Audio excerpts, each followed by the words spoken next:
Hi everyone, welcome to today's webinar by Thomas Campagne, who will be showing how to go from a 3D integration of geoscientific data to drill hole design with Geoscience Analyst Pro. If you have any questions during the presentation, don't hesitate to type them into the Q&A. And just a quick reminder that this webinar is being recorded and it will be in our YouTube channel in the coming days. And that's it for me. Take it away, Thomas. All right, thanks, Carla. So welcome everyone for this webinar to get you from a 3D integration of geoscientific data to drill design with Geoscience ANALYST Pro. We're going to introduce several features of Geoscience ANALYST Pro during this webinar, but there are many more available that won't be demonstrated today. So let's just get started and just accept this. So here I already have a Geoscience Analyst workspace prepared. I've got a few data already compiled. I've got a drill hole database that's already here. So we can see all the drill holes here. They have on them geochemical assays and lithology logs. I've got some geophysics objects as well, where I have an unconstrained geophysical inversion here of the gravity and the magnetic data. So I've got a density model and a susceptibility block model that are already loaded. These can be generated with Geoscience ANALYST Pro, but we won't be covering that today. And I also have a ground EM survey where we can see the line profiles here and the EM channels being displayed here in 3D.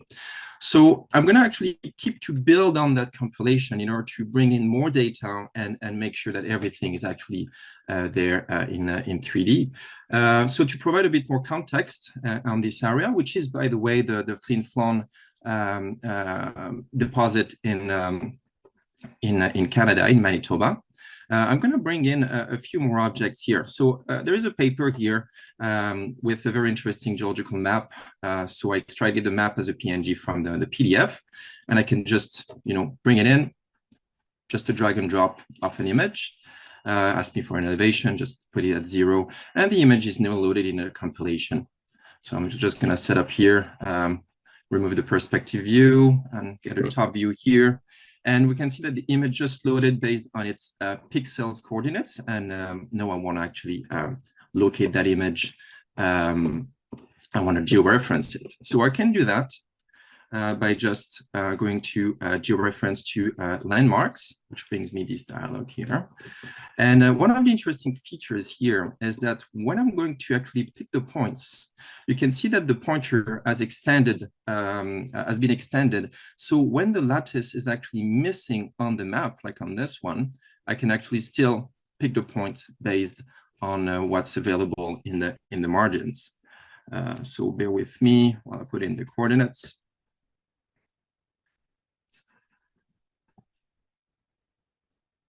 There we go. Let's just get another coordinate here.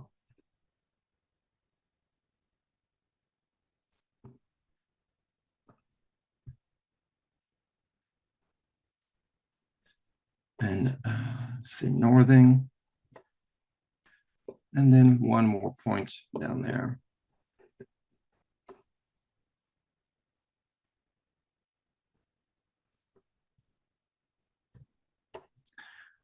And, 6. So once this is done, I want to move the existing image. So once it's georeferenced, then I'll create a copy, and I'll bring this. So now if I actually recenter, I can see that my geological map is now located here on my where my other data are located. I can just organize this and put that in my geology directory here. And remove this. Other data that I can bring in is some legacy data, some legacy geophysical data from the NRCan website. We've got the Hanson Lake database here provided as a GeoSoft GDB. So just a drag and drop of the GDB will get me the import window here. There we go. I want to actually select the coordinates available here. So they're in longitude, latitude, and the elevation of the points are based on the radar altimeter here. All right. And I'm importing all the channels of the database. So we can notice right away that the geometry of the data set is a bit weird. It's because our project here is in UTM coordinates, and the data set was imported in latitude, longitude. So here I'm going to actually reproject this data. But first of all, I'm going to actually specify the coordinate system of the data set as is, and it's in NAT 27 here. So I'm just using an EPSG code, set apply. So now I just initialized the coordinate system on the data set.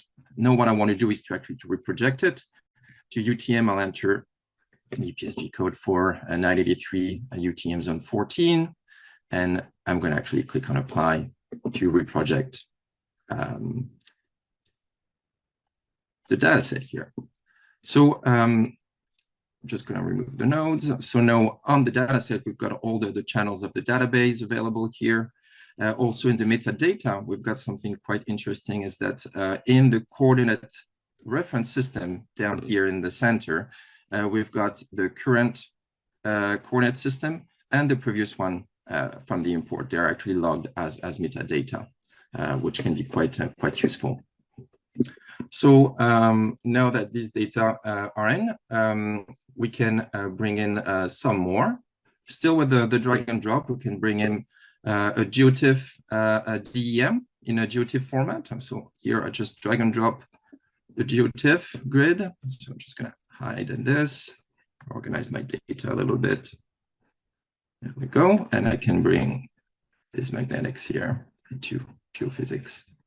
There we go. And this raster import will be topography. And on this grid, so coming from the geotiff, you can also see that in the metadata, the geotiff coordinate system information has been actually brought in already as metadata. And here is our DEM. You can just have more palatable colors for elevation here. So we got this. And then the last import that I want to do is to actually bring in a shapefile for the geological contacts that were mapped. So here, just drag and drop of the shapefile. We'll actually bring this. And I'm just going to remove the nodes here. And we can see on the shapefile that all the attributes have been imported either as float properties or as discrete classes. So here we've got formations and so on. So now that I've actually brought in my data, I want to actually, carry on and actually give them more of a 3D component. So to do that, I can actually go onto my DEM grid now, and I can actually create a surface from the data on the grid. And that surface will be our topography surface. So select the grid, the property, click on OK, and now is my topography surface here. I can remove the grid, and on the topography, I can display the property, and I can even give it some transparency here. So I can further leverage that new surface by actually draping my geological contacts here coming from the shapefile onto the DEM surface. So I'll say the drape on tool onto the topography. Here, the vertical offset can be used to locate or drape a data set above or below a given surface. So you can use negative offsets as well. But here I just want it on the topography. So now I've got my geology like contacts located in 3D. So that's quite powerful. So I'm just going to organize this here. I like to keep my my compilations tidy. It's a kind of an old habit, I guess. And now that we have our compilation here, I'm going to dive a little bit on the geophysics side of things. Here I'll go back onto the Hanson Lake data that we imported. When I look actually at these legacy data, and especially at the magnetic data on that, we look at the magnetic total field. So this data were not corrected for the variations of the ambient magnetic field at the time of the survey. So we can actually correct for this and create the residual magnetic intensity that's more pertinent for exploration. So I'll just right-click on the object, and I'll select Remove IGRF from Data. Here, I'm going to input the date of the survey, which is from 1993, was done in September, and the midpoint of the survey was September 28. I can already select the magnetic data here, which is magnetic total field. So the tool will compute the IGRF at each point of the database here, of the curves displayed, and will subtract the IGRF from the magnetic data to generate the residual magnetic intensity. So now on my data set, I do have two new properties. I got the IGRF, which is the variation of the magnetic ambient field, and the IGRF corrected data on it. So next thing I can do with the data is to actually, to look at them on a grid would be more convenient. So I'm going to build a new grid from utilities. And I'll use the 2D grid designer to actually pick my survey. I can use the light bulb to estimate the size. And you can see that as I click on it, there is already kind of a template of the grid that I'm going to build that's a dynamic and displayed here. I'm just going to adjust a little bit the cell size to be a quarter of the 500 meter line spacing. And I'm going to name this. Here we go. And I'm going to create that. So as I close this object, I know I've just my grid here. And now that I have the grid, there's no properties on it. So I'm going to actually interpolate using the minimum curvature gridding. I'm going to interpolate the line data onto my grid. There we go. And I'm going to interpret not only one, but all the actual properties. So it was a magnetic, radiometric, and VLF EM survey, and I'll add the IGRF here. It's a 500 line spacing, so I can give it 1,000 meters for the extrapolation distance. I'll just click on apply. There we go. So now when I look at this grid, we've got our magnetic total field here, the residual magnetic intensity now, we've got potassium, we've got the IGRF as well, and the uranium. And we can see that through the gridding and also the density of data along the lines, the data are a little bit noisy here. So we can actually apply some smoothing filters here. So I'll go into the geophysics menu and select Fourier filters on 2D grids. I'll select 2D grid here. The uranium is selected here. And I'll use a 500 meter wavelength for a low pass Fourier filter. Click on apply. I know I've got something that's a bit smoother, easier to interpret. I can also use these filters a bit further. And so there is a high pass, there is a reduction to the pole, apparent susceptibility, analytic signal, tilt angle, vertical and horizontal derivatives. And I'm going to actually apply the reduction to the pole. And this here is quite interesting because when we actually computed the IGRF on our line data, in the metadata of the object, on top of the coordinate system information, we now have some IGRF information as well. And we've got the average declination and inclination and the strength of the magnetic field for that survey at that time. These can be used for inversion modeling if you wanted to actually invert this data in Geoscience ANALYST Pro, but it's also very useful if you want to compute the RTP, so the reduction to the pole of the magnetic data. So we've got the declination, the inclination as 79 degrees, and the declination at 11 degrees here, and apply.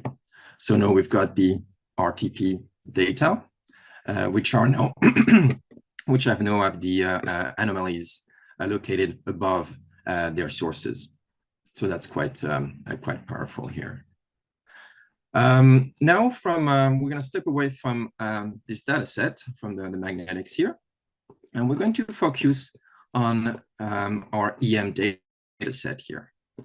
So the EM data set can be viewed here in the 3D viewer, or we can also use the 2D profile viewer. It's already set here. So I selected my EM survey or my EM lines here, and I'm displaying the EM channels here on the side window.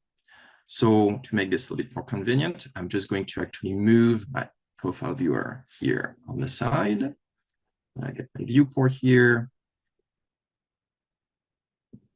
Just adjust my windows a little bit. Just kind of like, you'll see why I'm actually doing all this. And now I can actually see my profiles in the 2D profile viewer on one side, and I've got my data displayed in 3D. So as I'm actually going through the various profiles, you can see that I can toggle on and on the endpoint, the start point and end point of the lines. So I can actually see where my profiles are located when I'm actually going from one to the other. But I can also start picking anomalies on these profiles. So what I'm going to do is to click to toggle on the creating points here, and I'm going to start to actually pick points on my profiles.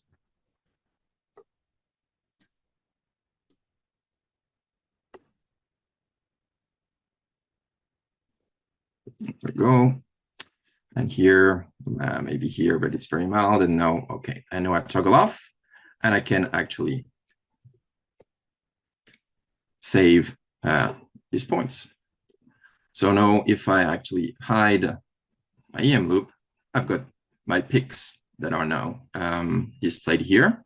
And I can actually, I see that they all align along, the conductors align along a given trend. So I can actually create a curve from these points as a single line, and I use these points here. And now, I have a point, I have a curve that has been interpreted that I can actually take into account into my, my exploration. So I'm just bringing the 2D profile viewer here, toggling off the endpoints here. And back in the viewport now, we're going to actually switch from the little kind of like geophysics portion of this webinar to look into more into the drilling information and the geochemistry. So we have that drillhole database. So right now they're in the compilation as drill objects. And if you want to further work with them, one of the approaches we can do is to actually desurvey these drill holes. So I'm going to right-click on it, select the desurvey tools. So all my drill holes are selected here. I'll use silver as the master log, and I will locate all desurveyed points in the middle of the intervals. Desurveyed drill holes, geochem. There we go. And now I've got these points here. So all my geochemistry on this on that point set. To keep working on it, one of the tools that's now available to me is that I can actually apply scripts to combine or compute ratios or more complex formulas with the pardon me, with the assays present on this data set. So I'm going to right-click on the object, on the points, and select script. And here on the scripting window, I'll just start with a simple ratio of zirconium on titanium oxide to actually identify like immobile elements. And the script, as I type it, you can see that I type the zirconium's element, and it shows in bold because the name is actually recognized on the object as a property. And here you can see for the titanium oxide, if it doesn't show as a complete or an existing property name on the object, it's not in bold. And as soon as I complete it, this tells me that, the script will run. So just apply. And now I've got the immobile element, so zirconium over titanium oxide ratio on the points. I can have more complex scripts and formulas typed in, and I want to actually not always type them back in. So there's an option to actually save them, and they will be saved not into this Geoscience Analyst instance, but on your Geoscience Analyst user profile on your machine. So if you open other instances of the software, you will be able to load these scripts as well. So I've done that already for the alteration index that I can select here. And I can just rename this, and I can compute it. So I got the alteration index computed now. And the chlorite, carbonite, pyrite index, so the CCPI index that I can load as well here and compute. There we go. So I got these indexes like computed now through scripting. I can visualize that into the crossplot environment, so I can just select my desurveyed points here. I'll select the alteration index, and if I wanted to, I can actually look at the geology versus copper, or versus the alteration index, actually. There we go. So I can have a box plot when I've got a discrete property selected here, which is quite useful.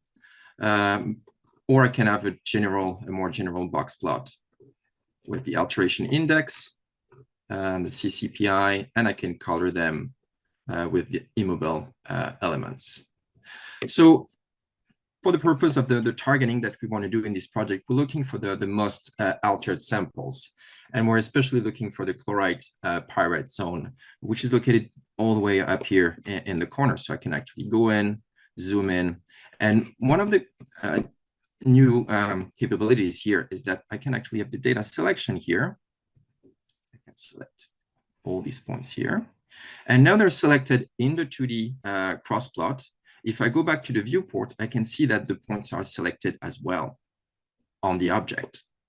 So what I can do with that is that I can create a masking property from that selection. So from selected indices, and I will name that mask the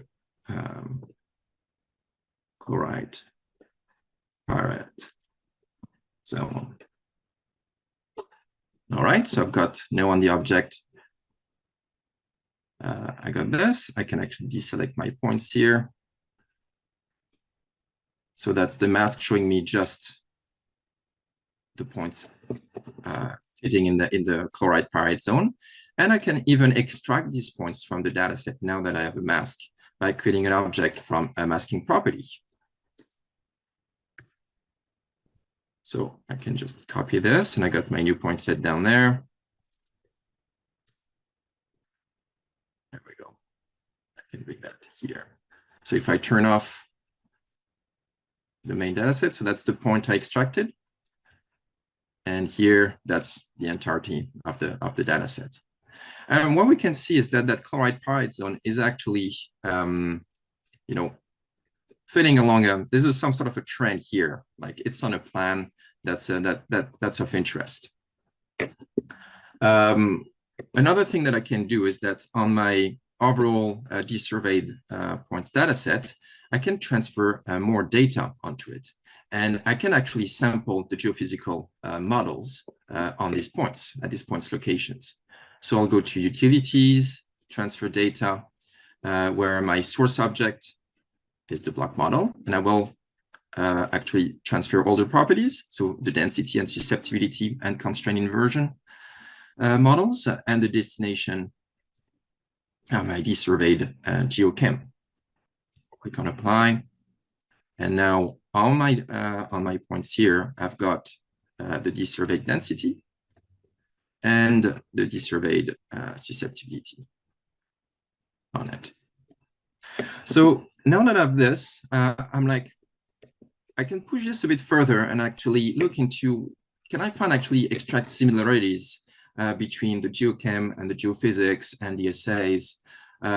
Is there possible to find, like, to identify clusters that could be of interest?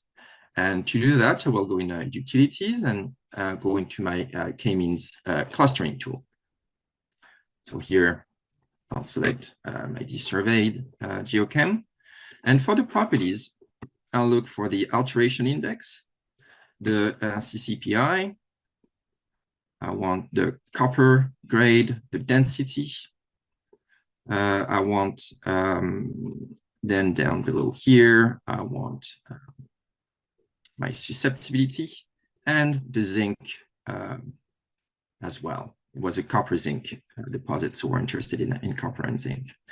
So with all these properties, I will look into generating meaningful clusters. So looking at the inertia curve to kind of identify, which would be the number of clusters that would be optimal. It's 6 to 8 clusters, where the curve actually is the inflection point here. So I'll try with 8 clusters and see where this goes.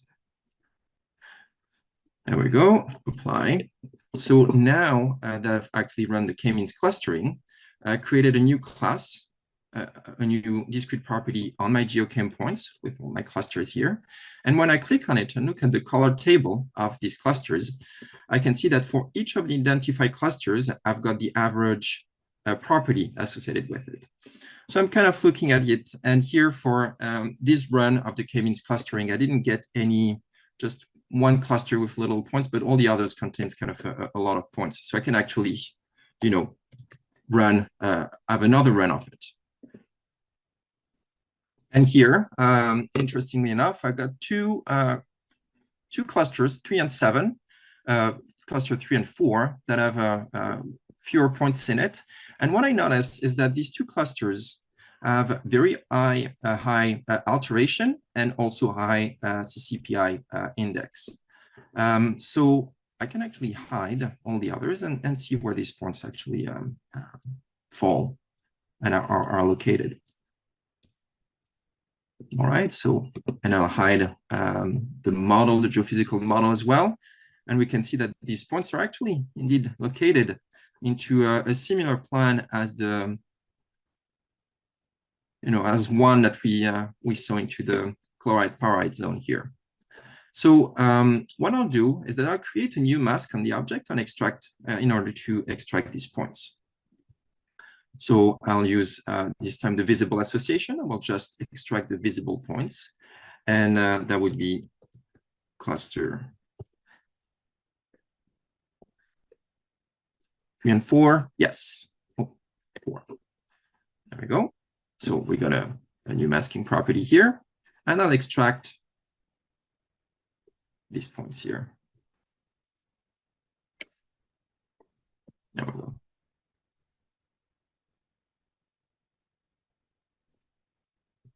And here we've got our cluster points. There we go. So now from these points that I find that, I want to generate a target out of that is how can I actually build a target from this? So if I look at my drillhole database, I can find that there is actually a gap in my drilling program here. And also here, we can see that our conductor is just located southeast of these 2 drill holes. So, maybe there is something there where we can plan for two holes that would actually help us kind of like fill these areas. So to generate a target, I think I'm interested in the plan where these points are actually located onto. So I'll generate, I'm looking to generate a surface. So from the points, I'll generate a boundary curve from these nodes. So here we go. And I'll make it a little bit bigger, 200. So here we can see that boundary curve already in the plan here. Okay. And now I can actually go in utilities and use our surface designer, where I actually pick the curve, pick the points, and I can name that target surface. There we go. So now I've got my target surface here. I can bring my drill holes, and I'll just hide drill paths here. All right.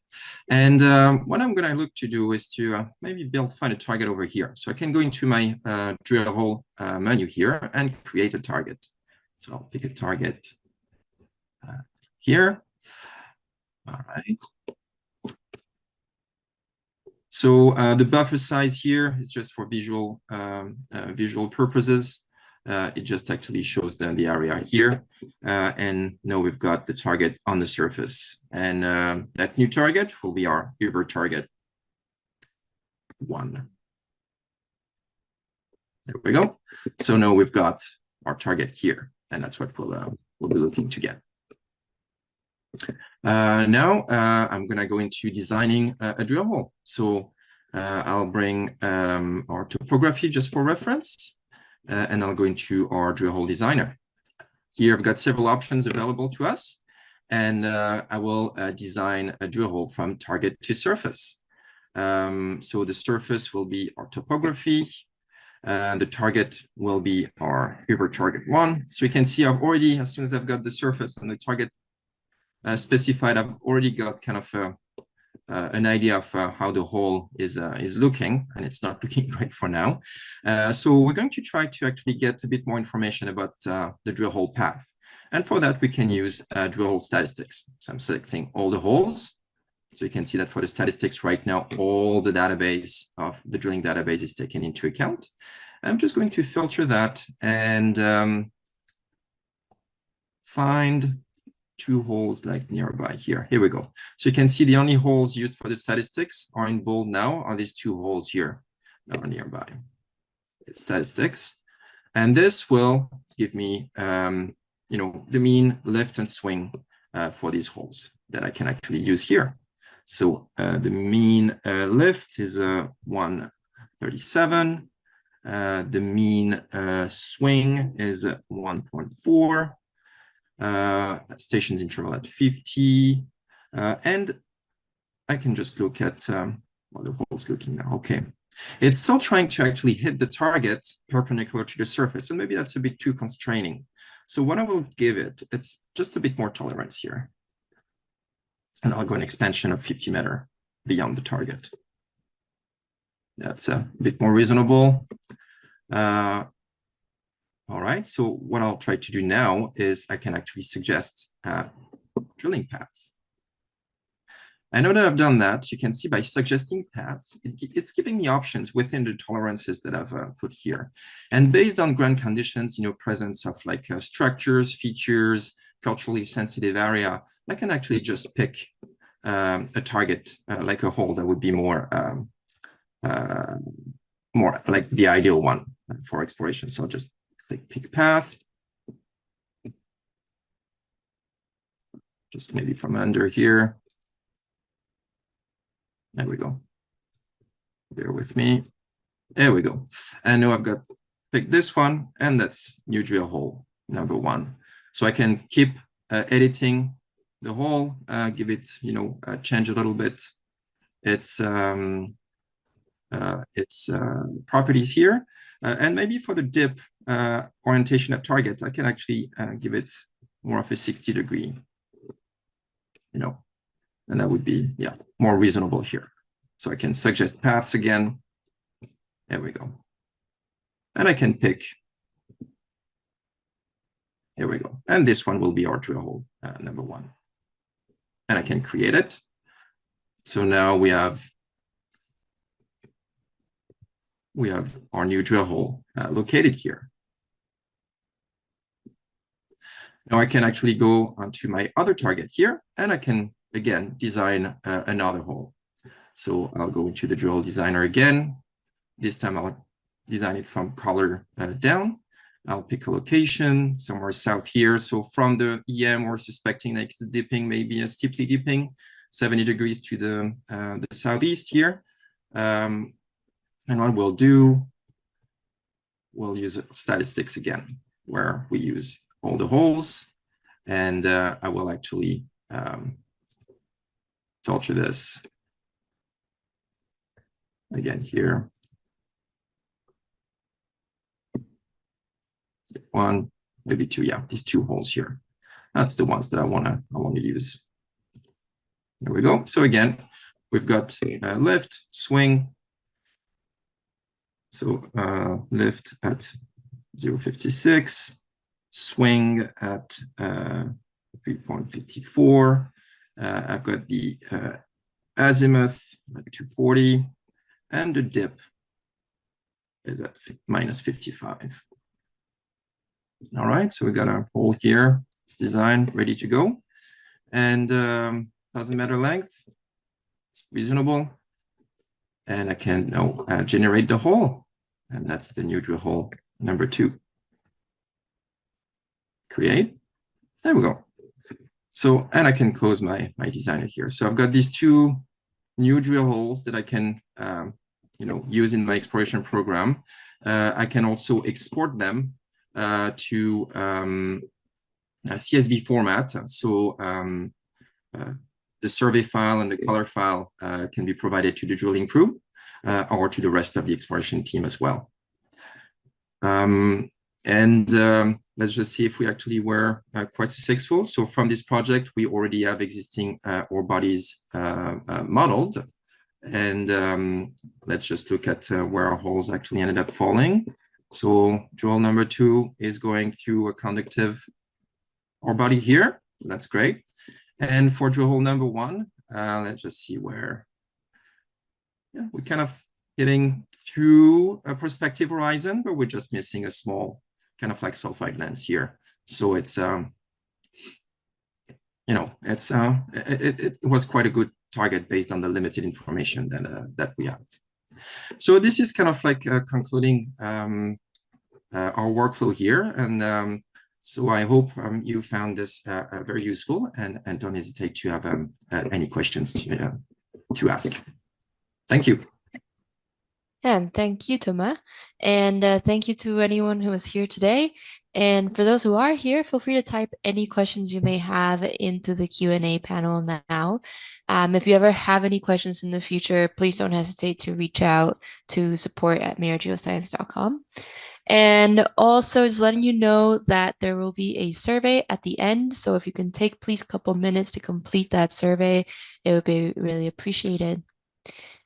And for questions, we did have one question that popped up during the presentation, and that's whether we can input drill hole log data from oil and gas electric logs that come in LAS format, LAS format. From the last format, I don't know yet. Actually, the LAS format is supported, but I'm pretty sure that if they were available in ASCII format, they could be imported for sure. Yeah, that's it. We don't support that importer yet. You can import the drills as ASCII, Acquire, ODBC, GoCAD, and Datamine. But there are plans in the near future to develop a LAS importer, so hopefully soon enough. That said, with the Geoscience ANALYST Pro, you have a live link through the Python API, and you might want to actually go through the Python source where you can get interface with an LAS format Python library with your Geoscience ANALYST work right away to actually import the data in. So that's another option available to you. Another one is whether the work done in Geoscience Analyst Pro is portable to other software packages. Yes, of course. Geoscience ANALYST Pro will offer like a wide array of formats that are accepted by all the other platforms, such as ASCII, CSV, shapefiles, GeoTIFF, ERMaper, GeoSoft grids, the open mining format as well, and UBC GIF like block models as well. And as I just mentioned for the previous question, the GeoH5 format of the Geoscience Analyst is an open format, so it allows you full access through the data at all time through the Python API. So it's not a black box. You'll get access to your data. All right. Another one is, wouldn't it be more logical to design a new hole in a straight line? They can be designed into straight lines if you want to. There is also a tool to design grid patterns for drilling as well. So if you wanted to do a drill hole fence, you could actually design that as well. Mhm. Is it possible to change the elevation of your images or shape files after the initial import where it asks you to set the elevation? Yes. So we looked into the coordinate transformation based on EPSG codes. But what you can also do is all the objects in Geoscience Analyst Pro can be actually modified through rotation, translation of your liking. So if you wanted to actually just translate some data sets up or down, you could just apply a vertical translation to the offset of your choosing. Um, Another one is, what did you change when you did the second clustering run? Oh, it's just the seeds of the clustering were a bit different. So you can, from a statistical point of view, you can run several clusters to see and then compute the statistics on these clusters to see which are the most robust clusters that come through your analysis. So that's why I did 2 clusters until I found 2 of them that were actually focusing on high alteration index and high CCPI values with fewer points in it. So that's why I went for a second run. Um, Another one, can you explain more on how you picked the EM anomaly? I just picked them close to the crossover and slightly offset from it. So that's where I estimated that the top of the conductor would be located. Okay. Is this Flin database available to use as a workflow for training purposes? Yes, I think the Flin-Flon data set is always available once you download Geoscience Analyst. Is that correct, Carla? Yeah. When you download Geoscience Analyst, it'll also download our demo data set that we use to show everything today. So you should already, if you have Geoscience Analyst, you should already have that data in your computer somewhere. Yeah, and it also includes more data that were not shown today, like the geological model as well. And there's a documentation of it as well that Mhm. relates to the open files of the Canada Geological Survey. Um, can someone get a student's license? And Uh, we do have academic mhm. pricing for Geoscience Analyst Pro and Pro Geophysics. And yeah, if you're interested, we can send any details on that pricing after the presentation today. Can you drape geological maps on topography? Oh, I didn't show that. Actually, you don't have to actually, it's a display feature on the object. So you can just, yeah, you can, if I got my topography here, you can actually quickly do it by, it's an attribute, visual parameters here. Up, down. And it takes the transparency of the object as well. So it's quite, yeah, it's quite straightforward to do. Yeah, and the last one is whether the recording is going to be available online. And yes, it'll be in our YouTube channel. So if you go into YouTube and type Mira Geoscience, you should find it there soon, later this week. And I think that's it. Um, yeah, I believe that's it. If you'd like any more information on any of these things that we've answered today or anything that we've shown, don't hesitate to reach out. Um, and yeah, Yeah, well, thank you that's everyone it. for being with us today. And I hope you really found this useful. Thank you. Thank you.